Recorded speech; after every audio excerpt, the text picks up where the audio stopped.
Peace forever and always. Assalamu alaikum. Habarigani. Shalom. This is your brother, Talik. Want to talk with us this morning? Got to make it quick. Always got to say that because you know once our conversation really gets to going good, the video ends. So let me go ahead and get into this. So perhaps we'll have a little something to talk about later on this day. Angel Snub Nut 7. That's the name given to this channel. This is the Reality's Temple on Earth. Fledgling organization dedicated first to the upliftment of the descendants of slaves here in America, but humanity in general, because we have lost our reality and we now take fiction and fantasy as reality. But that's not the subject of what I want to present on this video this morning. Now, again, Angel Snub Nut 7. Angel was my pet when I was a child. She was a mixed German Shepherd and Chinese Chow. Wonderful pet. She was my best friend, and the Snub Nut was my pet name from my pet, which was Snub Nut. 7 is my favorite number, so I put it all together. Angel Snub Nut 7. Now the subject of this video is pets. And a pet is a wonderful, because as a child, that pet basically was my only real friend. If nobody else was there for me, Angel was there. Angel could not communicate with me like another human being, but I knew that she was on my side, and no matter what happened, she was my sincere, trustworthy, and wonderful friend. And unfortunately, due to the fact that my family began to move back and forth, and some places did not take pets and would not allow you to have animals, then she disappeared. And I don't know what happened to my pet. So, but as long as I live, I will always have a place in my heart for my pet. So I know how you feel about your pet. But then again, let me tell you something. I was a child. I was a child. And I was brought into a world where we have pets. But now I'm an adult. Not only am I an adult physically, but as your body begins to grow physically, then your mind should also bring about some type of maturity. And then you, with this new mature mind, those things that you did as a child, you begin to look at them in a different way. What we have done when we take a pet is that we deny an animal their right to be free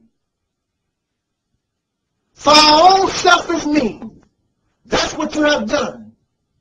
And then you take this animal, this pet, and you mold it into something that it is not. You put sweaters on it. You put shoes on them. You put pants on them. Then you make this animal dependent upon you. It can't eat until you tell it to eat.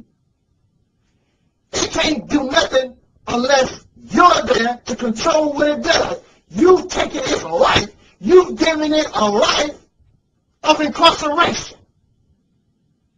That's what you've done.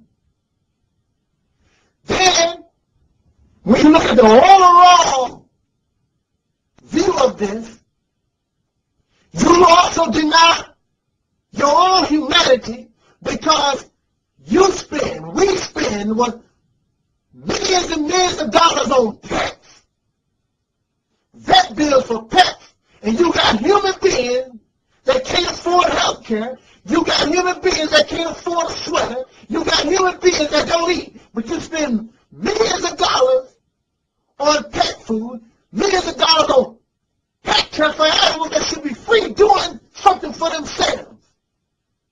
How would you feel if somebody took you, caused you to go outside of what you and who you really are, put a leash on you, take you for a walk, pet you on your head? You don't see nothing humiliating to do that to your dog. You don't see nothing humiliating about petting your cat or your snake or your mouse. You have denied them, another life form, the right to be independent, the right to do what some might say God created that animal to do. You, because you're selfish, and you want this thing about control of another life. Don't this remind you of something? Black people who are descendants of slaves, didn't they take us, our ancestors, and take you and sell you on the block, grab you by your lips like you do a dog today? Look at his teeth. He pets it. How you doing, boy? And rub your head like you do your dog. You go to the zoo and you watch the great king of beasts, the lion behind a fence. Now, this is a short video and I can't really ride into it the way I want to. But while it's on my mind, I saw them rescue some dogs. The dogs were kept by a bad master. And they were kept in squalor, laying around in their own feces in cages. So the good people went to rescue the dogs from the bad people. They took the dogs, cleaned them up, gave them fresh food and water, and all like that. But when it was all said and done, they took them from a dirty cage just to put them in a clean cage. Yes, the hygiene is different, but when it's all said and done, the dog went from a cage to another cage. He went from filthy incarceration to clean incarceration. When it's all said and done, that dog, that animal, is confined. How would you feel being locked up like that?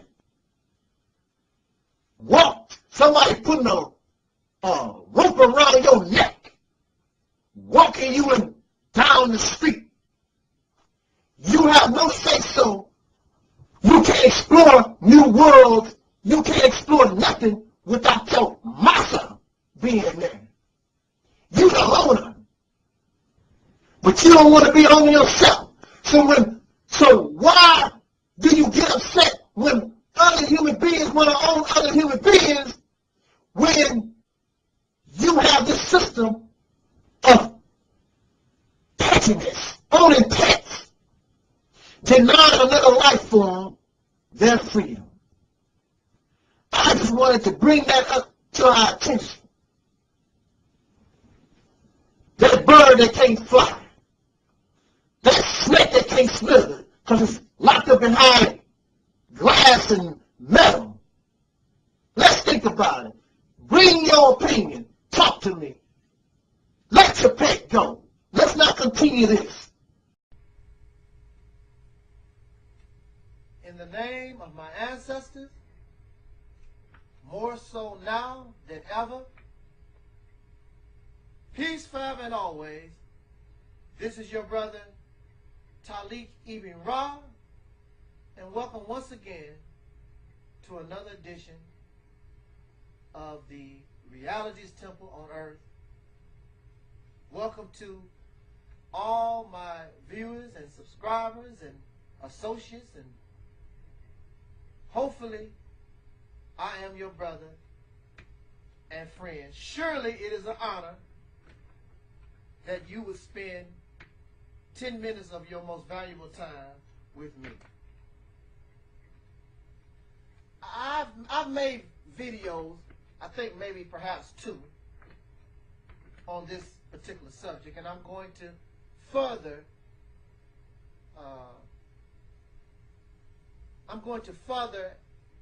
do an addition. You know something?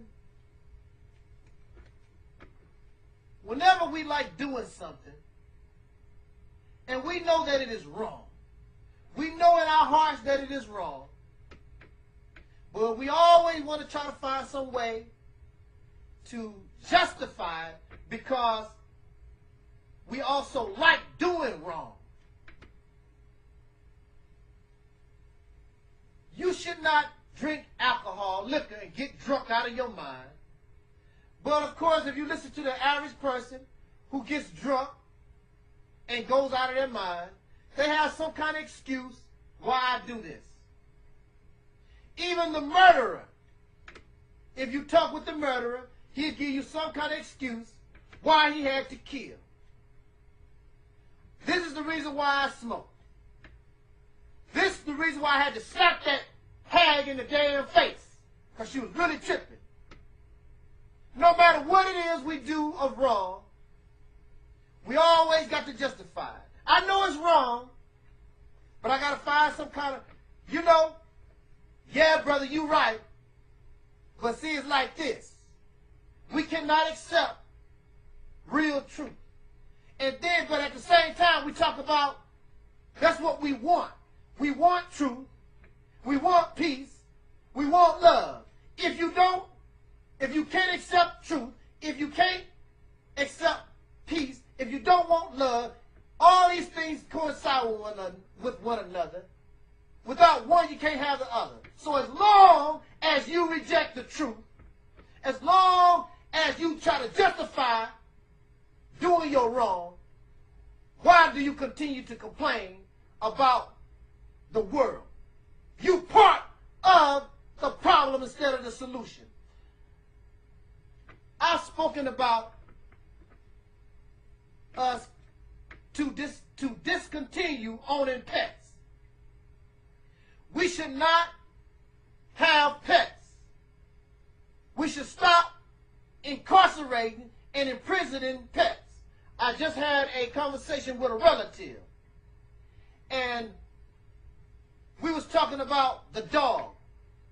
And you know how it is when you get a dog and you leave that dog locked up in your house and the dog whines, and then we come up, and those who make money and exploit you by selling you pet products so you can take care of that dog, they come up with a term called pet anxiety.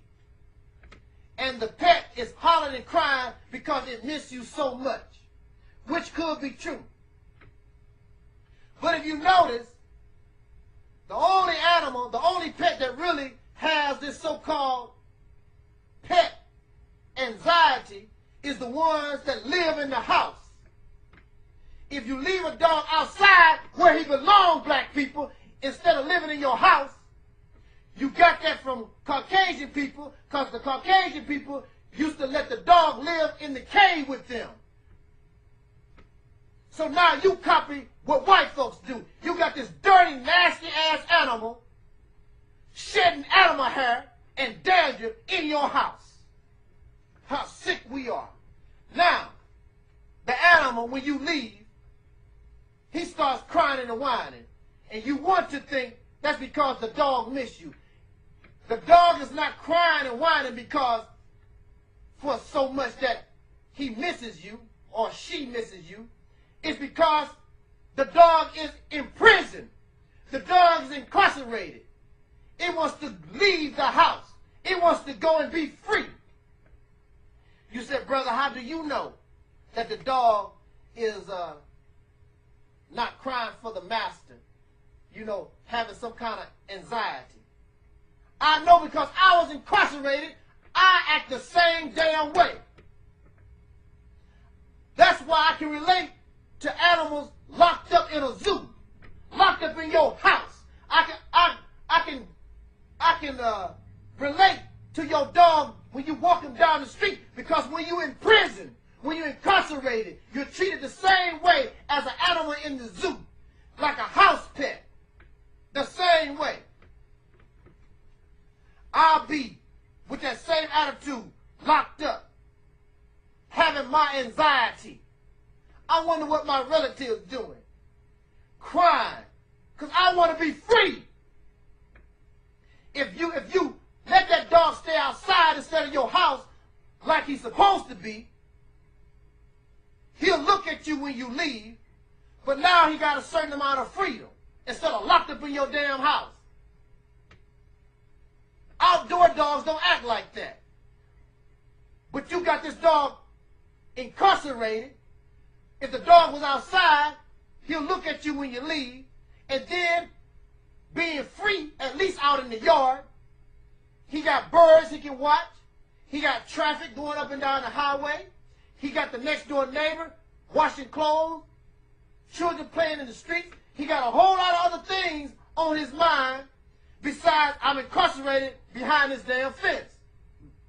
So the outdoor dog will look at you for a few minutes and then go on by his business, chasing squirrels and doing whatever he can in the yard and other things that's going on in the environment. But when you are incarcerated, you lock that dog up in the house. His only friend is a couch and a TV that's not on. He's incarcerated in incarceration. Then he whines because he wants to be free. But see, you know it, but you don't want to accept that. Oh, he missed me. Little Rover missed me. Little Rover wants some kind of freedom that you denied the pet. That's why I tell us, leave those animals wherever they at. All the money we spend on pets, and we're supposed to be in some type of economic crisis. We spend billions of dollars on dog food, unnatural food. Dogs are carnivores, and you feed them corn and rice. Unnatural food for dogs.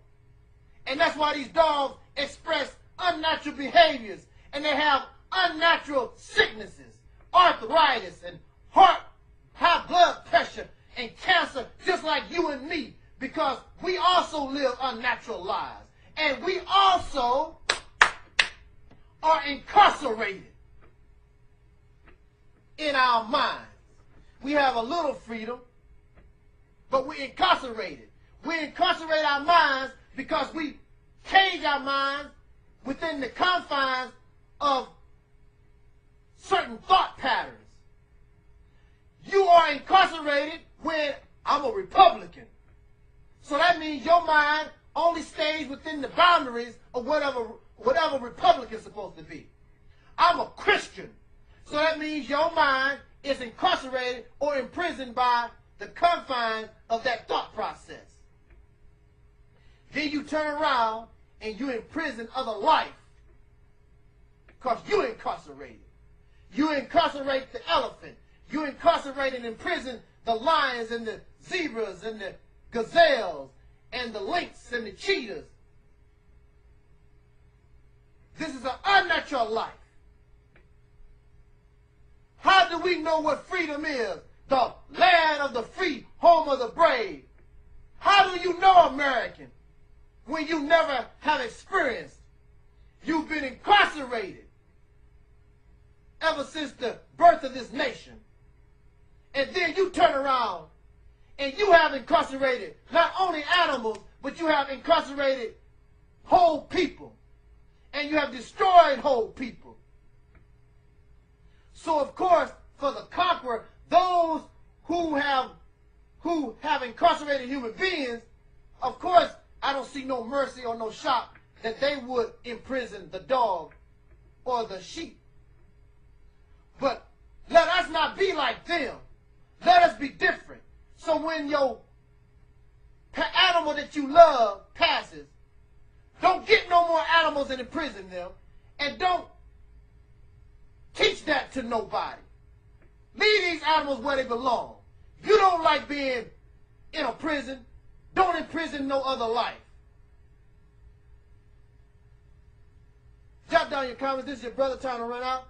This was and is Reality's Temple on Earth.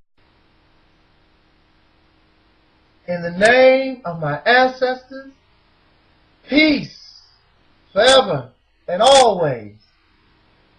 I am the Angel Snupnup 7 here on YouTube, and welcome once again to another very exciting edition of the Reality's Temple on Earth.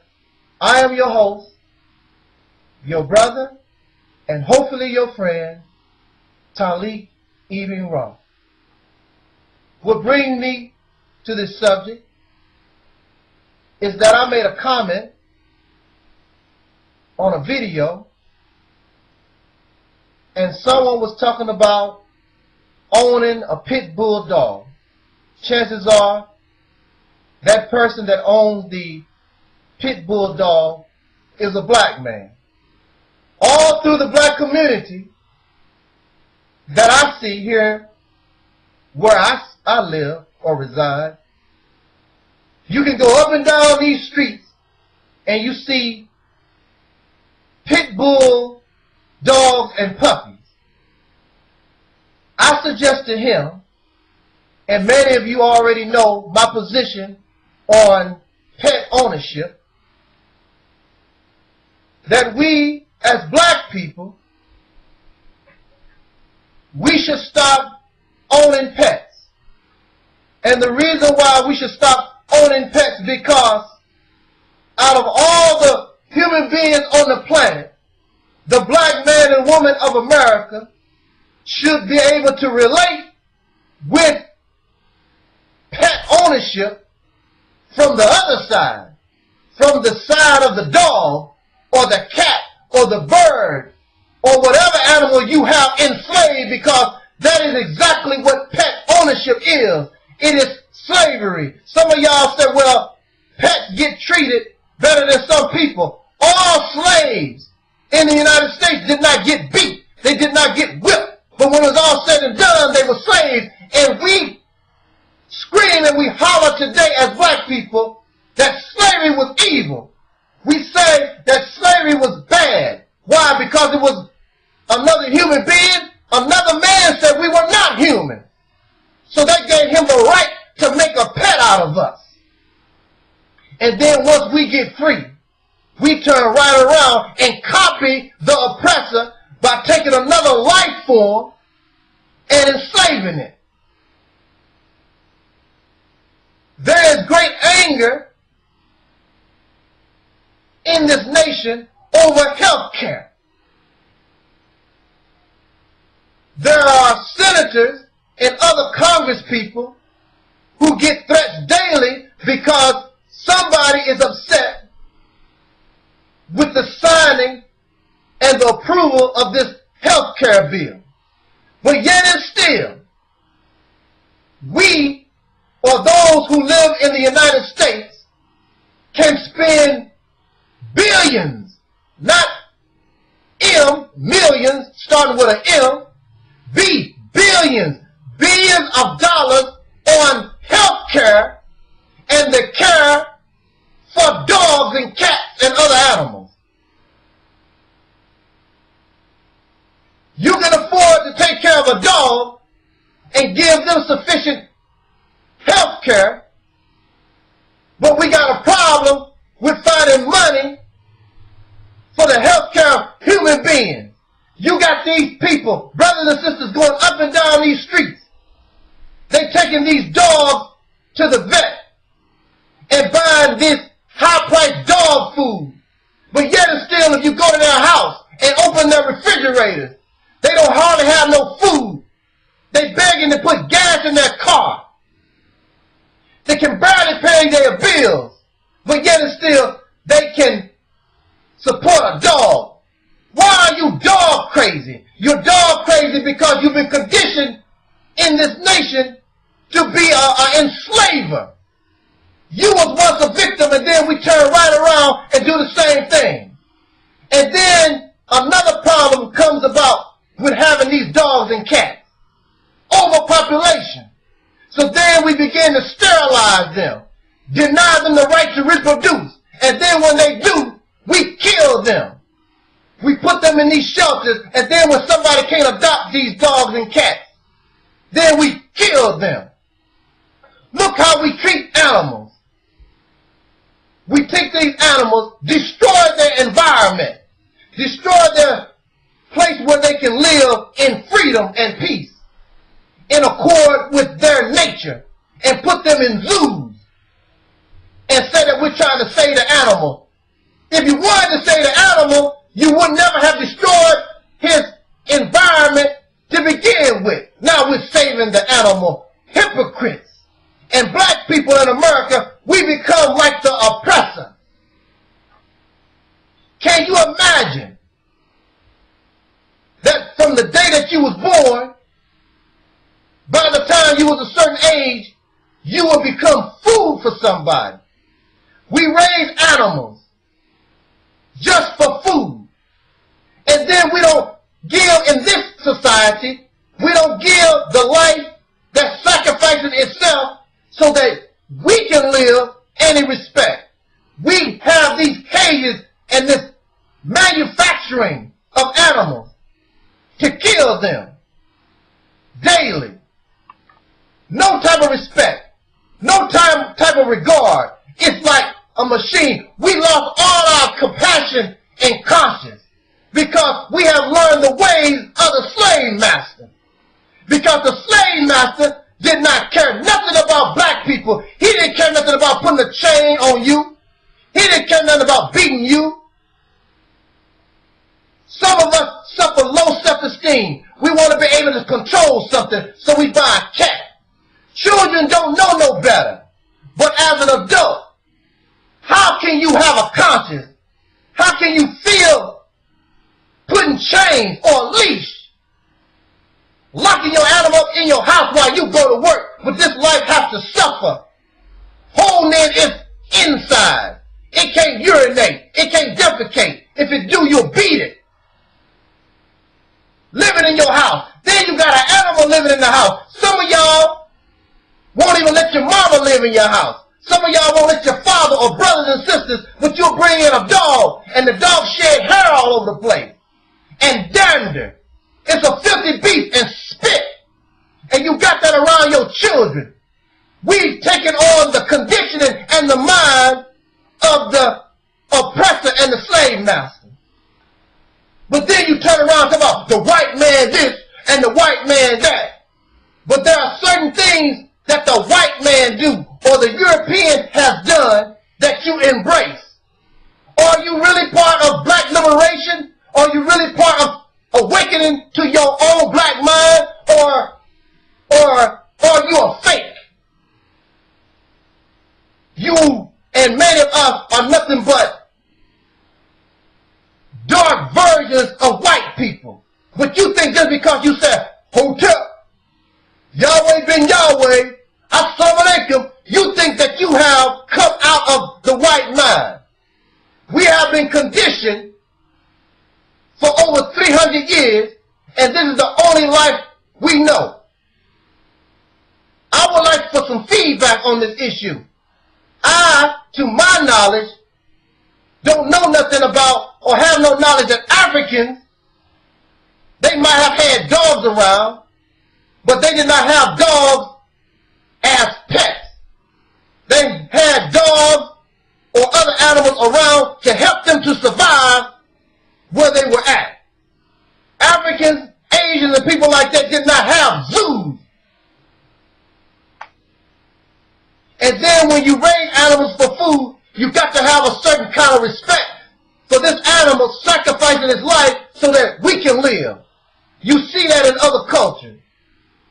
Even in Jewish culture, in the process of koshering, there's a ritual so that you thank God and you give a certain praise to this animal for sacrificing his life so that we can live. The slaughterhouse is just for money. It don't give a damn. Slavery was just for money. They did not give a damn about your and my ancestors' well-being. So you can be angry at me all that you want to. Because when it's all said and done, the bottom line is a pet owner has become a slave owner. You've taken another life that you feel that is inferior to you and made a slave out of it for your own personal grandiose enjoyment. That dog can't go get a drink of water when he wants to. He can't walk around when he wants to. These animals all locked up. And y'all think something great and good about that? And then you got the nerve to complain about what's happened in slavery? You got some nerve. We got some nerve to be like that. Black people in America should really know better. But we are just like our oppressors, aren't we? Jot down your comments. Ain't too many people going to argue because y'all know I'm right on this one, ain't no doubt. We should not continue this practice. Thank you for listening. This was and is the Reality's Temple on Earth. 1, 2, 3. Peace, love, and always. This is your brother, Talik Ibn Ra, and once again, welcome to another controversial edition of the Reality's Temple on Earth. And of course, I'm your host, that troublemaker, the very opinionated Talik Ibn Ra. Okay, here we go. Let me get my prop. Let me get my prop. Here we go. There you go. Put this around your neck. There you go. Here. Right here. There you go. Put that around your neck. You see what that is? Dog leash. There you go. Put it around your... You don't want to put that around your neck? Why not? It's good enough for your dog. Here, there you go. Oh, but you don't want to put that around your neck. Wonder why? Okay. You don't want to put that around your neck. You know something? Not only do you not want to put that around your neck, there was a hotel, actually not a hotel, but there's a jail. They always got empty space. So if they invite people, instead of going to a hotel somewhere, you know, it's cheaper. Why don't you come in and then get locked up voluntarily for a while, you know? You don't like that either. You don't like those thoughts. Now, you don't like those thoughts. You don't want to do that for yourself, but you can take an animal, and it's all right for him to put a chain, choker collar around his neck, and walk him in the neighborhood. He want to go to the left, you grab him and set him back. Go to the right. You go and do as I say. That's some kind of domination, some kind of... Y'all like that, don't you? Here you go. Put your head down here. Here we go. I want to pet you. Oh, you don't want me to pet you on your head? That's good enough for your dog. And cats. And pet them and rub this. Look, y'all like me to rub the tummy with you. You probably like that part. Oh, but you don't want to do that either? Oh, but it's good enough for the dogs and the cats? See, the point here I'm making is that we have become so high and mighty as human beings. You think that you're supposed to run everything. Everything's supposed to fall under your feet. I understand where you get that concept. So this is how y'all play it. since this God person created you, and you're supposed to bow down and worship and be his pet, so any life that's lower than you, then you want to make pets out of them like God made pets out of you. All right, I get it. Now I understand. And y'all bullies, because you know damn well if those animals could break free from you, you know they would not stand having no sugar collar on them. You putting some dried up food that's not even natural to them. Dogs and cats are meat eaters. You pouring some kind of ground up cornmeal in a bowl. They don't want, that's not natural for them, but that's all right. But you don't want it. The concept of pet. Now, this is what I want to say real quick before time runs out. I lost my train of thought just that quick on the point that I wanted to make. Oh yeah. But I'm nice to my pet. I treat my pet. Don't you know? I was locked up, incarcerated, and a lot of people get locked up. Sometimes, in a lot of cases, you're treated nice. You get 3 meals a day. That's nothing like your freedom. How many dogs and cats and birds and things, pets, get burned up in fires because they depend on you and you're not there? They got paws and fins and trapped in a bowl or on a leash or trapped in a house they can't get out, and they burn up in fire. And now that there's a recession, y'all lovers of animals care about them so much. As soon as you have financial trouble, now you're kicking the dogs and the cats out of your house because you can't afford them no more.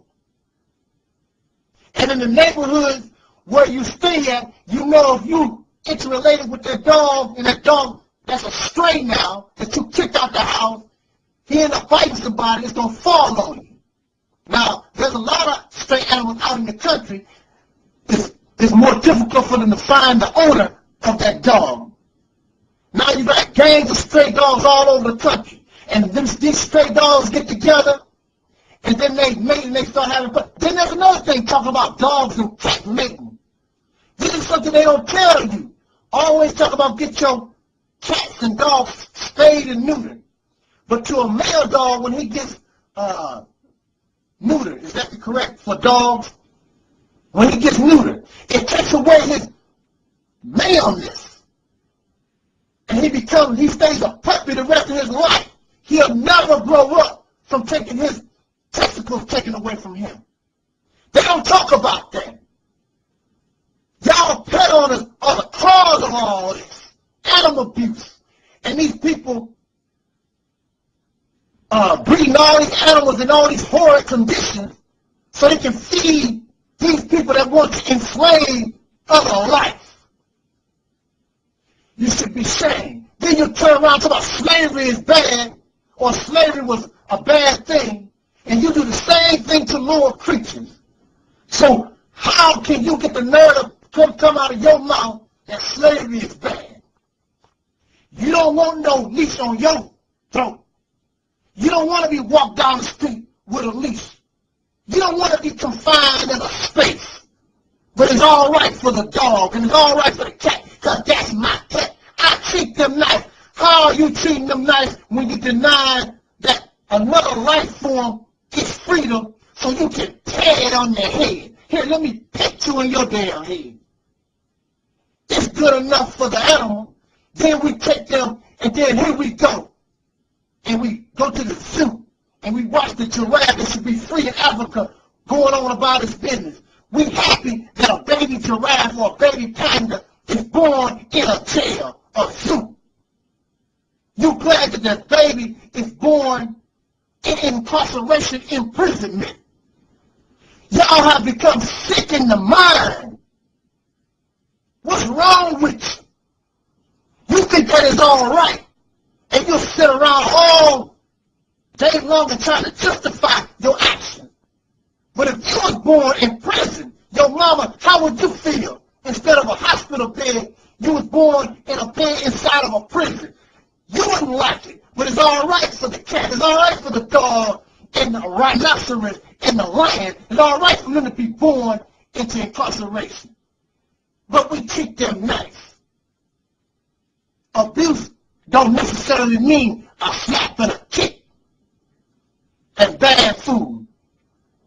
Abuse can also be nice. Y'all don't want to hear that. I know you don't.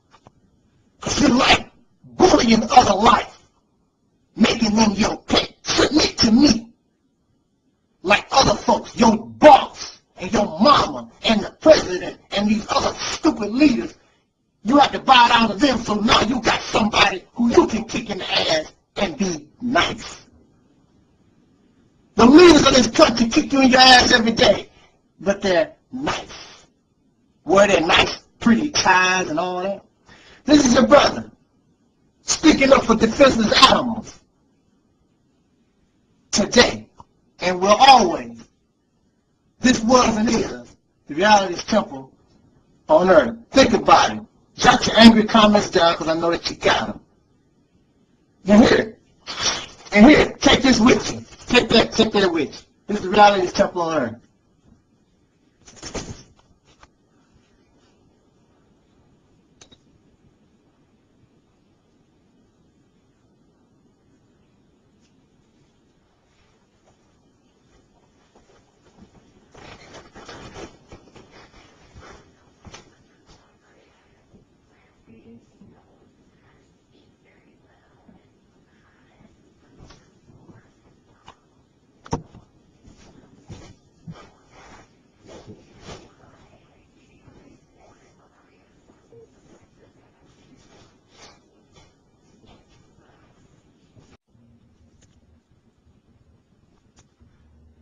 Peace forever and always.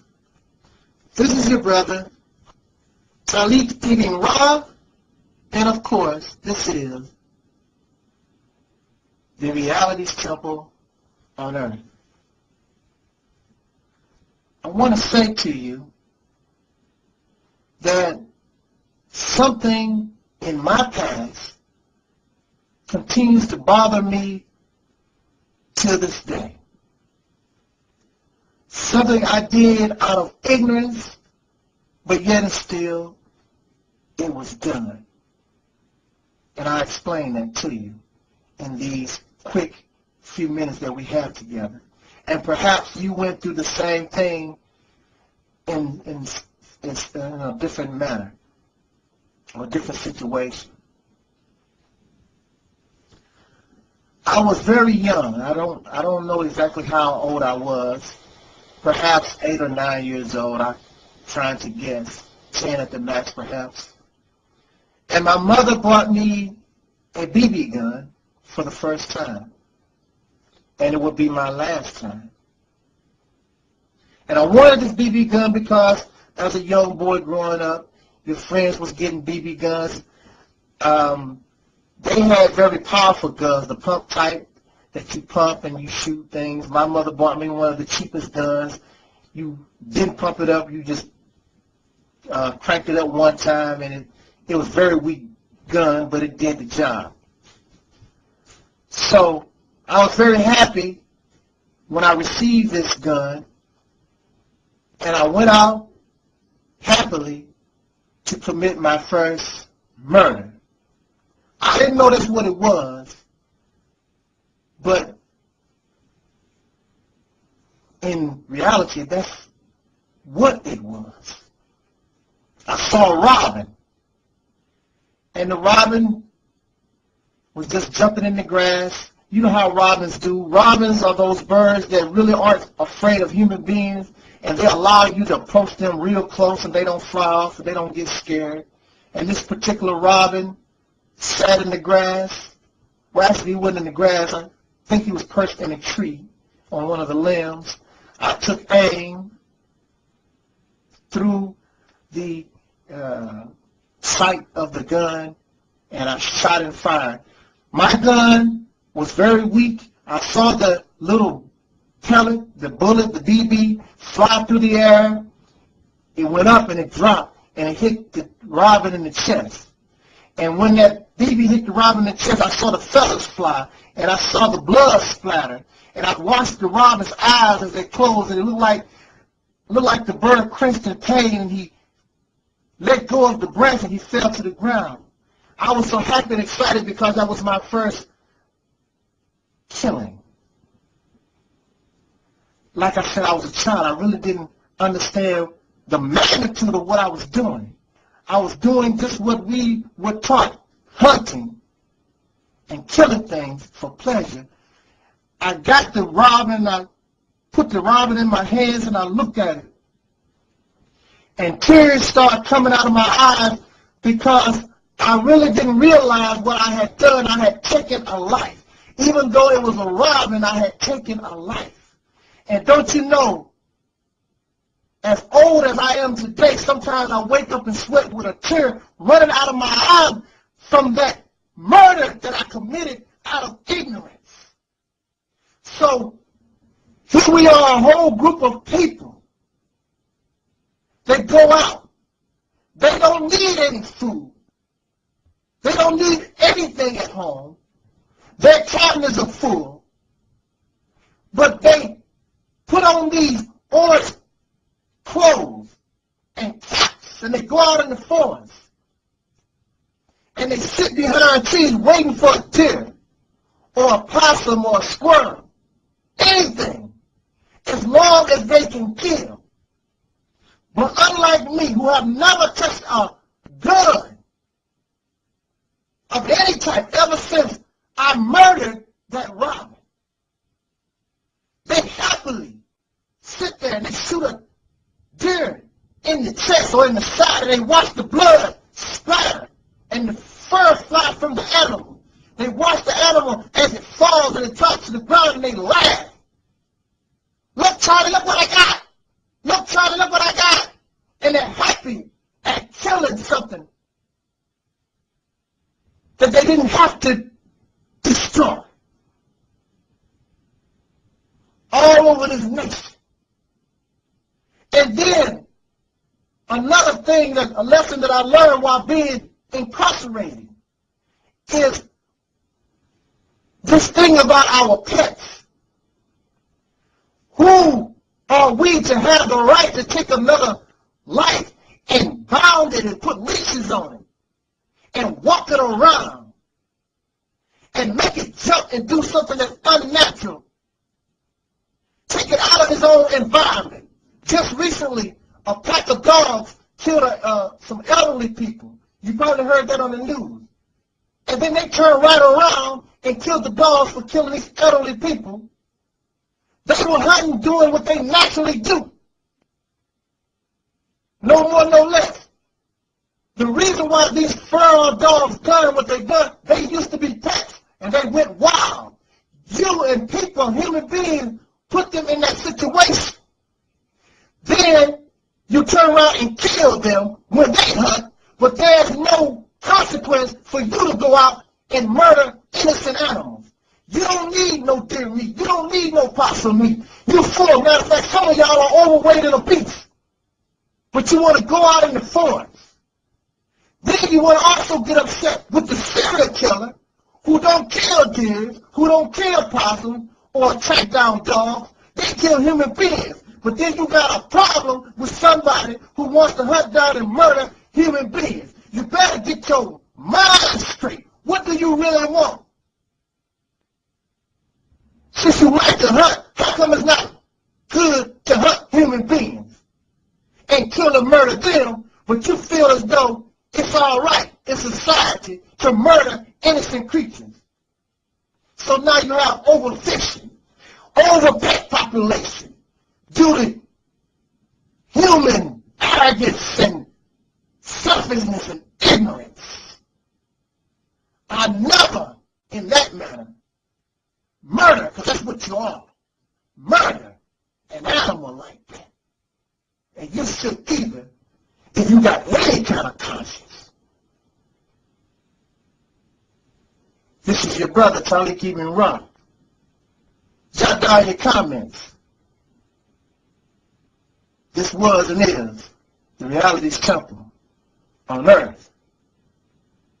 And rest in peace to the little Robin that I murdered in ignorance. I'm sorry. I'm sorry. But never, never again. Y'all have a nice day, evening. Peace.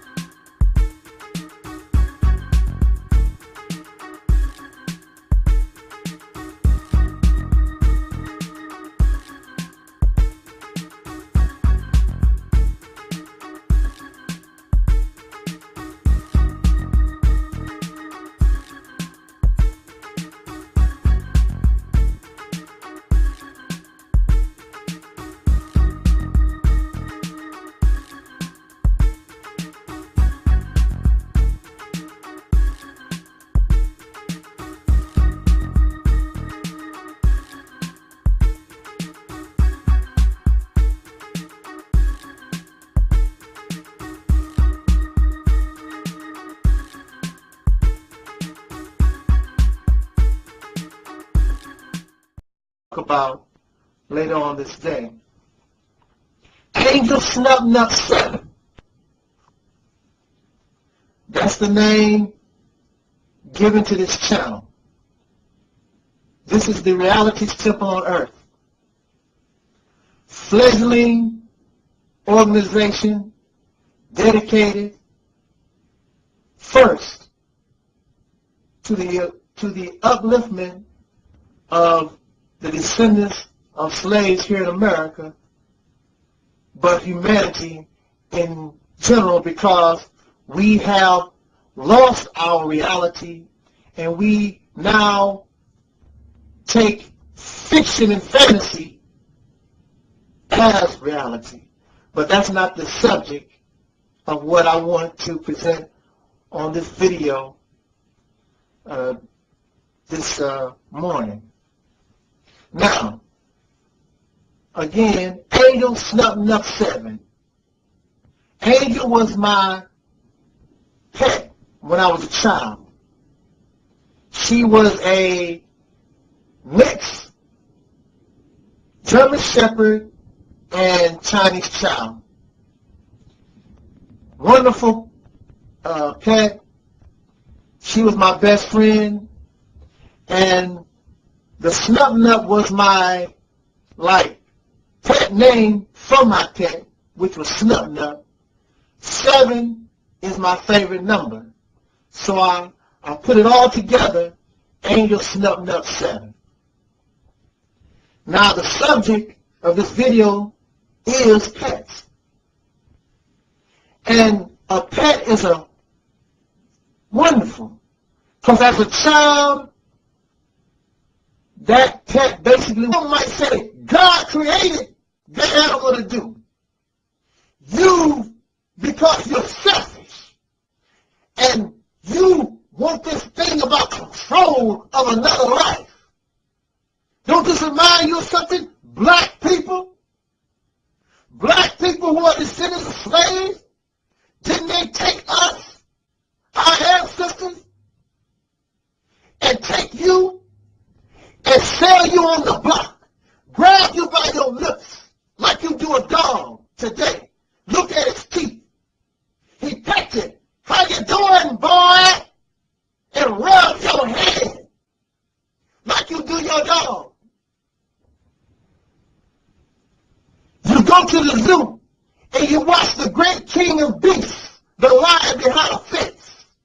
Now, this is a short video and I can't really ride into it the way I want to, but while it's on my mind, I saw them rescue some dogs. The dogs were kept by a bad master, and they were kept in squalor, laying around in their own feces in cages. So the good people went to rescue the dogs from the bad people. They took the dogs, cleaned them up, gave them fresh food and water and all like that. But when it was all said and done, they took them from a dirty cage just to put them in a clean cage. Yes, the hygiene is different, but when it's all said and done, the dog went from a cage to another cage. He went from filthy incarceration to clean.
Peace forever and always.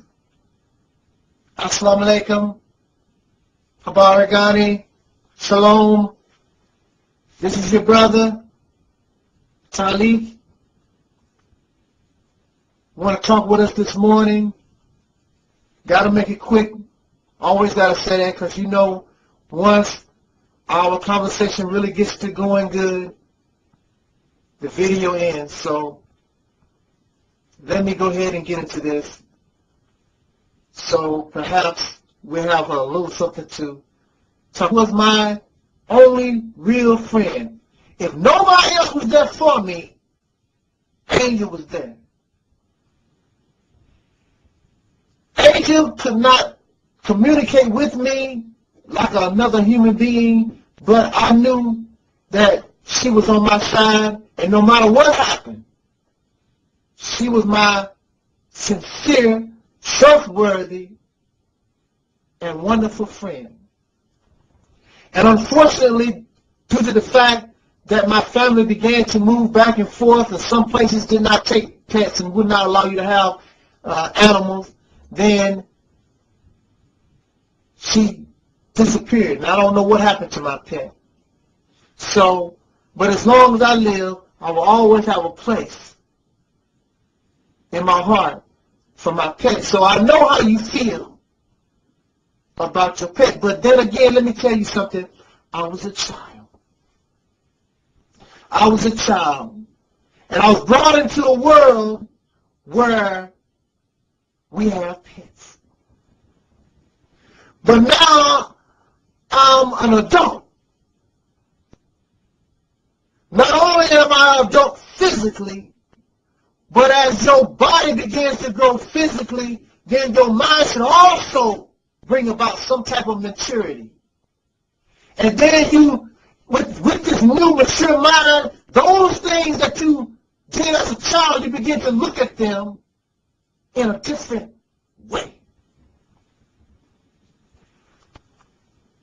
What we have done when we take a pet is that we deny an animal their right to be free for our own selfish means. That's what you have done. And then you take this animal, this pet, and you mold it into something that it is not.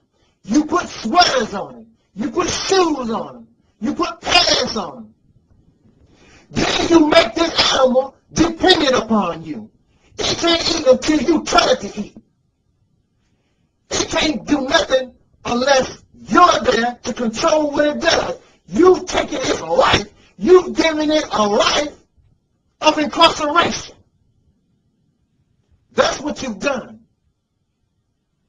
Then, when you look at the overall view of this, you also deny your own humanity because we spend what millions and millions of dollars on pets, vet bills for pets, and you got human beings that can't afford health care. You got human beings that can't afford a sweater. You got human beings that don't eat, but you spend millions of dollars on pet food, millions of dollars on pet care for animals that should be free doing something for themselves. How would you feel if somebody took you, caused you to go outside of what you and who you really are, put a leash on you, take you for a walk, pet you on your head? You don't see nothing humiliating to do that to your dog. You don't see nothing humiliating about petting your cat or your snake or your mouse. You have denied them, another life form, the right to be independent, the right to do what